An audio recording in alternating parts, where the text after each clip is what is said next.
What's up, my friends? It's another podcast of Will's Take on Sports. I'm the host, Will Walker. Thank you so much for taking the opportunity to download and listen to the show. 10-17 NBA preview. Going to preview the NBA season that's getting ready to start on Tuesday, October the 22nd. They're going to start off with the Pelicans at the defending champion Toronto Raptors, and then the Battle of L.A. Kawhi Leonard, LeBron James. Kawhi is coming off a remarkable playoff run last year where he took Toronto all the way to the finals while LeBron sat home. Mr. Taco Tuesday himself says he's going to be in beast mode or whatever he said. But anyway, this is the NBA preview show. Going to give you my thoughts on who's going to win the Eastern Conference, the Western Conference, and who's going to make the NBA Finals. It might look a lot like pretty much what everybody else thinks. I mean, it's not really as competitive as I think this season is going to be. I don't really think we're going to get a surprise team or a team out of nowhere to win the NBA title. But we'll see. That's why they play the game. Before I get into all that, let me speak on this controversy with Mr. LeBron James himself and things that he said about China.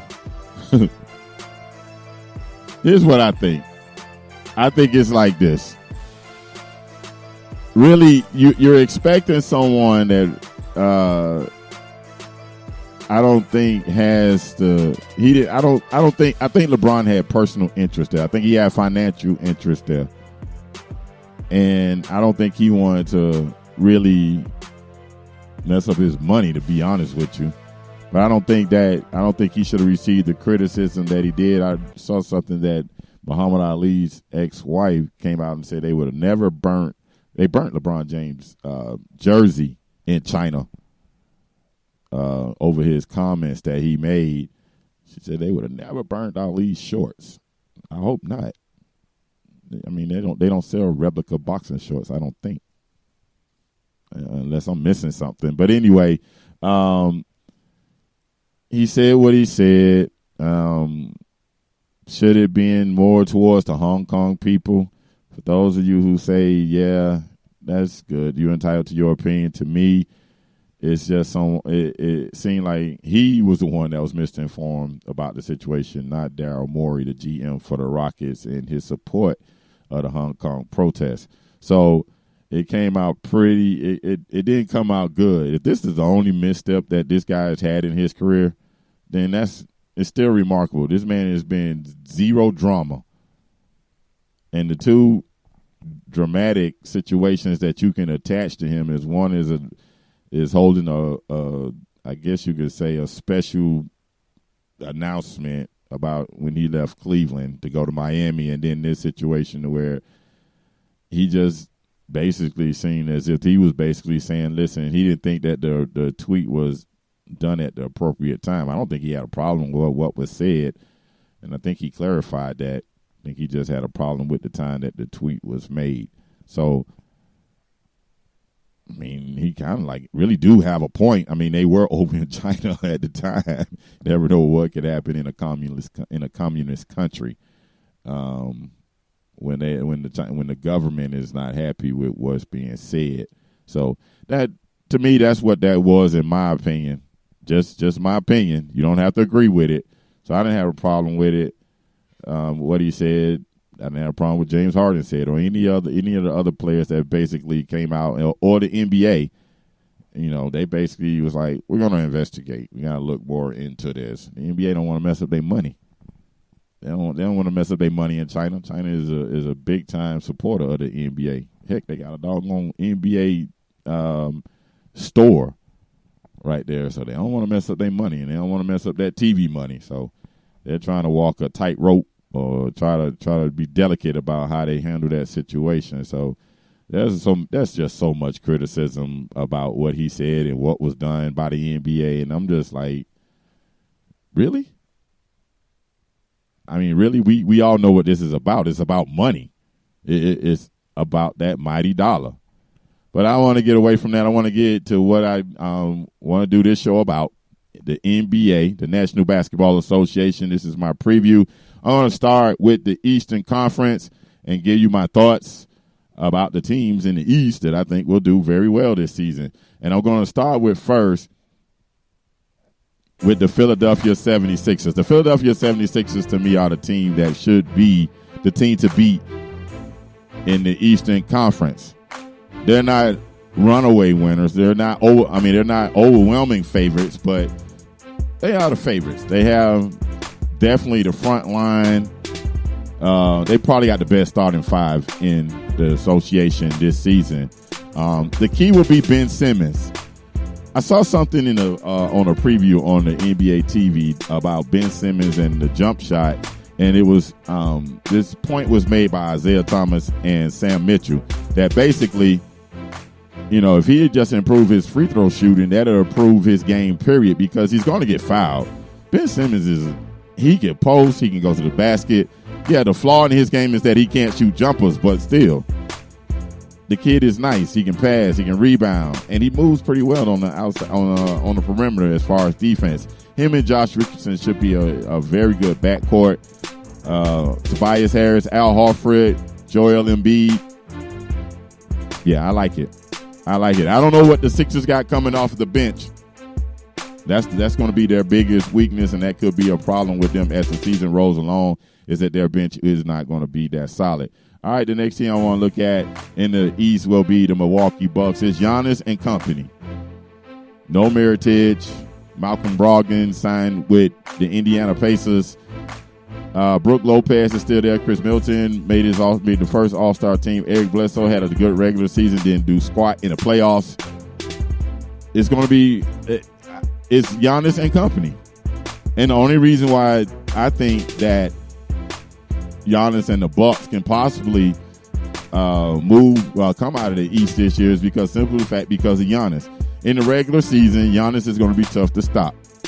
And he's going to put up probably monster numbers, close to triple-double numbers, double-digit plus in rebounds. I think he's going to give you 6 or 7 assists, and he's going to probably give you at least plus 28 in points. He's going to be tough to stop in the regular season. But when the game slows down and it's required that he that he makes outside jumpers, doesn't have to make three-pointers. I don't understand the obsession with it. Well, I understand the obsession with the three-point line, but still, he just needs to make outside shots when teams wall off the basket like Toronto did to him last year and the Celtics did the year before. So it's all about, can he make that outside jump shot? But he's going to be tough to stop. They are the team, out of all the teams I'm going to preview, they to me are the least the team that has the least chance to win the NBA title, just because it's just Giannis and he doesn't have really another superstar paired with him. And that's really my issue with the Milwaukee Bucks. Mirotić absence is going to hurt. And Malcolm Brogdon also. That's going to really hurt that team. All right, the next couple of teams I'm going to talk about, really, to me, they're going to be playoff contenders. I don't really see them coming out of the East unless they just have some magical run. I'm going to talk about first the defending champion of the Toronto Raptors. We are the North. No Kawhi Leonard. Kyle Lowry is still there. Pascal Siakam is still there. Marc Gasol is still there. Of course, Coach Nurse is there in his motion offense. We're going to see how that works out.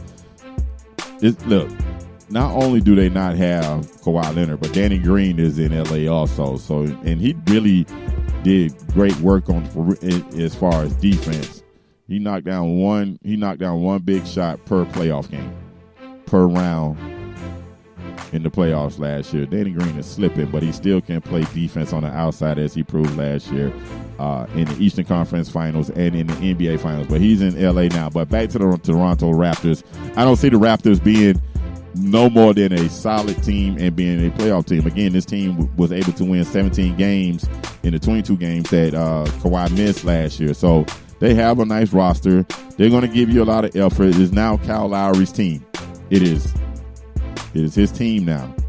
but I don't think they will be able to defend their title in the NBA Finals. I think they'll make a good, steady run during the season and get to the playoffs.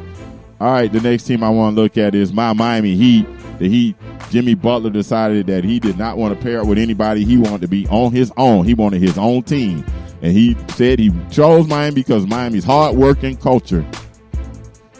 That's a good pairing because they say Jimmy Butler is a hard worker and he wants to be pushed. He's going to be pushed in Miami. To his body fat, to the way he comes out of that locker room and runs in the layup line. Make sure that his shoes are tied and make sure that everybody's wearing the same warm-up. Everybody looks uniform. Pat Riley runs a tight ship. Pat Riley and Eric Spoelstra runs a tight ship down there. Eric Spoelstra signed an extension before this season started. Good deal for him. He deserved it. I don't think nobody gets more out of the least amount of talent than Spo does. I used to be very critical of Spo. I didn't think he made good in-game adjustments, but he's improved.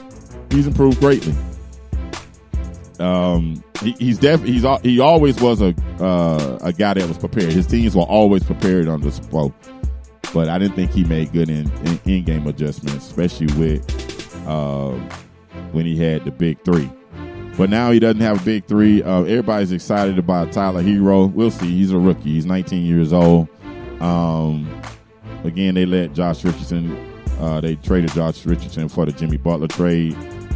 The big kid out of Bio, Bam out of Bio. Bam, bam, bam. Bam's going to hit you. Bam's going to play defense, and Bam's going to get to them boards. That's what Bam will do. Still got James Johnson there. Justice Winslow, it's time for him to make that transition into being a solid contributor on the team, not just a defensive player. Going to need Justice to do more than just be a solid wing defender. He's going to have to be able to hit that outside jumper. There's a possibility that he may be the point guard. I like that. I think he played well in the couple of games they put him at that spot. Goran Dragic is still a Miami Heat player. It's just depending on how much longer the Heat tried to move him. At the start of free agency in the summer, they weren't able to get a deal done, so he is still there. So it's going to be, I think the countdown will be how long will Goran be there. That's the countdown. So we'll see. But anyway, he's still on that roster. Miles Leonard, long. I don't really know. I think the Heat are going to struggle to score. I think the Heat are going to be definitely a possible playoff contender. So they should be in the playoffs with Jimmy Butler. They got a bona fide closer in Butler. He was the closer for the 76ers last year. Despite all that talent that they had, it was Jimmy Butler that they went to down the stretch. So I think he would continue that role. It's just that talent around him is nothing like what the 76ers had last year. But Miami's going to be a hard-working bunch. They're going to play defense. They're going to give you maximum effort. Does that translate into a championship? No. Unless they some way, somehow squeeze a deal for Bradley Beal. That'd be the only way I can see how that happens. Other than that, nah, not really. All right, the next team we're going to talk about is the Boston Celtics. The Boston Celtics, and I'm going to combine this, Boston and New Jersey. Okay, here's what it is. Kemba Walker went from Charlotte to Boston. Terry Rozier III went from Boston to Charlotte, and from Boston, Kyrie Irving went to the New Jersey Nets. DeAndre Jordan's there with him. Also KD. KD won't play this year, so that's why the Nets are not in the thought of having a title run. The Nets were a good team with D'Angelo Russell. They'll be a good team with Kyrie Irving. Maybe just slightly better because Kyrie Irving is definitely a bona fide closer. It's just his leadership that's in question. He didn't get along very well with the guys in Boston. The fans wanted him gone, and could be a great possibility that a lot of the players did also. But I think Boston's gonna take a step back without Al Horford and Mark and the Morris twin. They don't have neither one of those guys. They still got Jason Tatum, Kemba, Jaylen Brown. They're all there. Marcus Smart in the backcourt. Yep, they're all there. I just don't think that the Boston Celtics have a legit chance to come out of the East. I think they'll be a playoff team, but I don't think they have a legit chance to come out of the East. And then as far as New Jersey is concerned, yeah, they'll be a playoff team. DeAndre Jordan and Jared Allen, the guys in the middle, they're the same. Play defense, set solid picks, rim run. That's what those two guys are. Kyrie's got a nice he's got nice backcourt mates with LeVert and Dinwiddie. Spencer Dinwiddie, one of those. But anyway, he's got a good pair. So they're gonna be competitive. They'll be a playoff team, in my opinion, this year. But as far as a title run, no KD, no title run. Now when KD gets back and this team continues to improve, yeah, the New Jersey Nets are going to give the Philadelphia 76ers a run for their money. But that's in 2020. That's in 2020. 2021 season. Not this year. Not at all. All right, as far as the rest of the teams in the Eastern Conference, yeah, there's some excitement. All right, New York, they didn't make any splashes in free agency, but I can tell you this much. They got R.J. Barrett. R.J. Barrett's going to lead all rookies in field goal attempts. The Atlanta Hawks, they're going to run and shoot. That's pretty much it. Everybody else, Washington, I don't like Indiana. I know if Oladipo would have started the season, yeah, but he's not starting the season. There's Malcolm Brogdon and then those two big guys, Miles Turner and Arvydas, the Sabonis young man. I really don't see them. It's a possibility. Out of the teams I just mentioned, they could finish in the bottom half to get to squeak into the playoffs. But the Orlando Magic, the Charlotte Hornets, the Washington Mystics, my goodness, they won the WNBA title. The Washington Wizards, no shot. None. They're all playing for the lottery. That's it. And that's my Eastern Conference preview. All right, getting on to the senior circuit or the better conference. They should go to a WNBA style. The top 16 teams make it. Be a much more exciting playoffs. But that's not the way they do it. They do it by conference. 8 per conference. 8 in the East, 8 in the West. All right, going to start the Western Conference. Going to start with the defending Western Conference champion, the Golden State Warriors. The Golden State Warriors have Steph Curry, D'Angelo Russell, Draymond Green, and Klay Thompson coming back in the middle of the year. I can promise you this much. The Warriors should make the playoffs. That's about all. That's about all. Steph's going to shoot. He's going to average a lot of points. Going to give you some assists. D'Angelo Russell's going to play. He's going to knock down jumpers. And neither one of those dudes are going to play defense. Oh, they're going to attempt to play defense, but neither one of those dudes are nowhere near defensive stalwarts. The absence of Klay in the backcourt is going to hurt. Can't hire Steph now.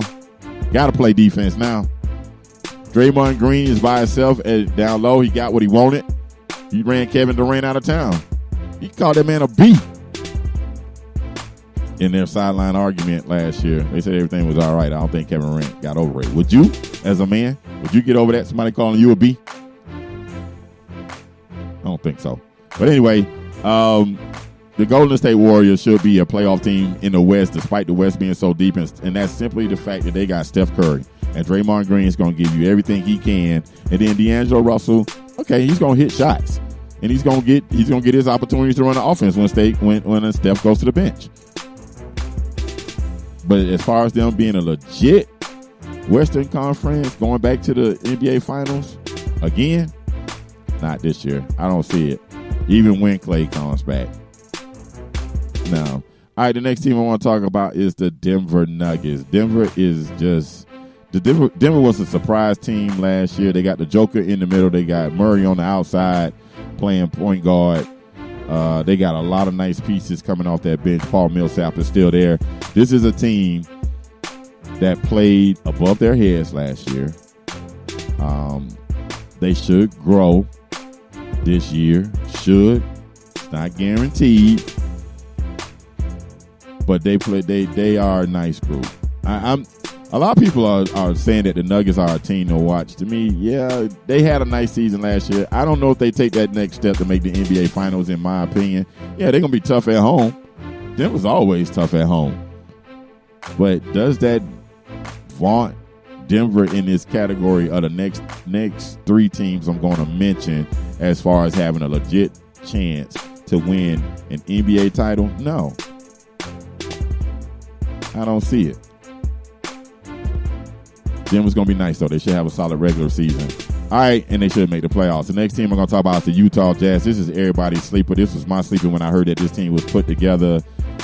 Bogdanovich, you got the big kid in the middle. Gobert, he had a nice summer at the FIBA basketball championships for France. They picked up Michael Conley, and Donovan Mitchell is on his way to superstardom. Nice squad. Quinn Snyder got a nice squad. This is the team that not only myself, that a lot of people are saying is a sleeper team to win the NBA title, and I agree. They have it all. They can shoot from the outside. Michael Conley and Donovan Mitchell are a little bit undersized for a backcourt, but they are not lacking in athleticism at all. Even Conley in the plus 30. He's plus 30 years old. He is still quick. He makes great decisions with the ball. He can definitely give you that outside shot. He can give you a lot better than what Ricky Rubio could. That was a tremendous upgrade, and I'm happy for Michael Conley that he was able to get a chance now to play for an NBA title. They are a legit contender. Yes, I know they play in Utah, but they are a legit contender because Donovan Mitchell, like I said, is on his way to superstardom. And he has got nice pieces. There are not the other superstars on there, but they got nice pieces. I'm telling you. Bogdanovich he is a shooter. Name sounds funny. He's foreign, but he was the reason why Indiana was able to get to the playoffs last year after Oladipo went down. And you put him with that squad, and he's going to get a lot of open threes. And then they got Gobert. He protects the rim. Nice squad. It's a very nice squad in Utah. All right, the next two teams is obvious. Everybody's talking about this. It's the Battle of L.A. They're going to open the season with this right out the gate. The Los Angeles Lakers are the Los Angeles Lakers. They are a storied franchise. They always have star power. When they're down, they still find a way to get star power. They picked up an aging LeBron James. He didn't make the playoffs last year. He suffered his first significant injury. This is supposed to be LeBron's bounce back year. Then they went out and got a deal for Anthony Davis, the worst kept secret in basketball, worst kept secret in sports. That Anthony Davis wanted to be in Los Angeles. He didn't want to be nowhere else. He wanted to be with LeBron James in L.A. Well, they're there. Two of the best players in the National Basketball Association are on the same team with a bunch of journeymen. JaVale McGee, journeyman. Nice. Jump. Dwight Howard. Whatever. Avery Bradley, Rajon Rondo, Danny Green, Jared Dudley. All journeymen. It's going to be all about LeBron and AD. In the National Basketball Association, pairs can be dynamic. If you get two legit superstars together, you got a team. And just have a bunch of other pieces. The Big Three era happened with the Boston Celtics. That Miami went ahead and made a Big Three. Then the Warriors Big Three developed, plus KD made a just a dynamic four. But pairs have always been the case in the National Basketball Association. And when you have two top 5 players on the same team, you are a legit title contender no matter what else is around them. They are a title contender. I'm not picking them to win the title, but they are a title contender.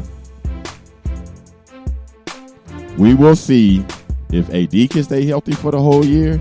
We will see if LeBron can stay healthy for the whole year. And we're going to see how much help they're going to get from this bench. But when you have a dominant wing and a dominant big, that definitely increases your chances. Without a doubt. And Anthony Davis will finally get the spotlight pretty much I think that he wants, because there's no bigger light than Los Angeles with the Lakers. So he's going to get that light. It's going to be bright. And we will see how good he can be. How good he could carry a team. Well, how good he can carry a team help carry a team to a championship. We already know he's good, but can he help carry a team to a championship? We will find out this upcoming season. What's been going on in the preseason so far looks as if he's AD and he's just playing with LeBron James. Nothing shocking or exciting about that. All right, the Los Angeles Clippers, the other team that's occupying the Staples Center. Kawhi Leonard was able to shock everybody, pull the coup of the summer when everybody thought he would possibly go to the Lakers. I don't think anybody really thought he was going to go back to Toronto. Everybody knew he wanted to go home to L.A., but they thought it would be the Lakers. He went to L.A. all right, but he went to the Clippers. He was able to swing a deal. He was able to convince Paul George to get his ownership to swing a deal with the Clippers. So Doc Rivers now has two of the probably the best defensive wing players, or two-way wing players in the National Basketball Association. You throw in Patrick Beverly, you throw in Montrezl Harrell. That team went to the playoffs last year with Danilo Gallinari, Shai Gilgeous-Walker. They went to the playoffs and took 2 games from the Warriors. Now you put Kawhi Leonard, probably the best two-way player in basketball, with Paul George, probably I would say maybe a 2 or 3, no lower than 5. Two-way player, best two-way player in basketball. So now their wing defense is going to be stupid. They got Mo Harkless on that team also. Rodney McGruder's on that team. Zubac coming. He's gonna be the big in the middle to help them. He had a great showing with the Lakers last year in the games that he got to play. The Los Angeles Clippers, to me, are that team. I know a lot of people like LeBron and AD, but for me, it's the LA Clippers is the team to beat, is going to make it to the Western Conference Finals. That's the team that I like. I just like the fact that I like Doc Rivers over Frank Vogel. I think LeBron and Kawhi cancel each other. Of course, AD has an advantage over Zubac and Montrezl Harrell. That's a no-brainer. That's a no-brainer. But the Lakers got, as far as all those older journeymen that I mentioned when I was talking about the Lakers, compared to what the Clippers got coming off the pitch, that's where the difference will be made. Everybody and their mama would want a 7-game series between those two in the Western Conference Finals. It couldn't be it would just be fitting for that to happen. And I think that the LA Clippers will come out on top. All that depends on Kawhi's health also, and Paul George. Paul George won't start the season because he has a shoulder injury that he's still coming back from. So he won't start the season, but the Clippers are going to be A-OK until he gets back. So it's the LA Clippers that I think will come out of the West. So I have the LA Clippers coming out of the West and the Philadelphia 76ers coming out of the East. And that sets up a really good NBA Finals. The Clippers have never made the Finals. The Philadelphia 76ers haven't been back to the Finals since 2001. This is what all that tanking, everybody that complains about tanking, this is what all that tanking that the Philadelphia 76ers did. This is what it was all worth. Was able to get all those high draft picks and finally and be able to bring a lot of great talent together. Joel Embiid, number 1 pick. Ben Simmons, number 1 pick. That would be a great series. That would be a great series if the Philadelphia 76ers played against the Los Angeles Lakers too. But I'm going with the Clippers and the 76ers in the finals. And I'm going to say that the Philadelphia 76ers are able to win their first NBA championship since 1983. That's when they had Doc, one of my favorite NBA players of all time, with Moses 444. But that's my NBA preview show. That's my thoughts. Philadelphia 76ers will win the NBA title this year, and that's what I'm going to roll with. Thank you guys so much. Appreciate it. Thank you for taking the time to download and listen to Will's Take on Sports. You can also listen to the show on Spotify, TuneIn, iHeartRadio, iTunes, Google Play Podcasts for Android users, and also on the Speaker website and mobile app. You'll be able to listen to the show. Also follow this show on Twitter and Instagram at WWS_sports show. And also, if you do see the show on Facebook, leave me a comment wherever you see the post at, and also go to my Facebook page, Will's Take on Sports, and like the Facebook page. Want to thank you guys again. Appreciate it. Enjoy your day. Enjoy your weekend. Check me out on Sunday. If you're looking for picks, I did the picks on the previous podcast. And if you're going to any of those websites, radio.com, Castbox, I also want to thank you. Also, Audio Bloom, thank you so much for distributing the show around to the many different platforms. But if you listen to the previous show, I did the picks. So, no picks on this one. This was all about the NBA. Listen, I close this show the same way every week. Say a prayer for somebody because prayer changes things. I holla. Be safe.